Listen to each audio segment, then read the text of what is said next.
Hi everyone, so I thought I should make a beginner's guide for everyone out there who's actually interested in Lightwave and don't have anywhere to start from. So this is a real beginner video for those people that have just been hearing about Lightwave. If this is the first time opening Lightwave, this is the series for you.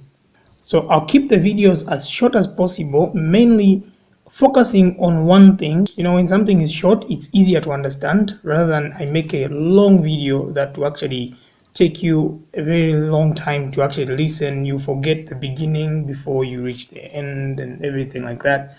So yeah, this is just the intro video. You can go to the next video. So for those who actually already know Lightwave, this maybe might be just a revision for you. Sit back, relax. So let's jump to the next video.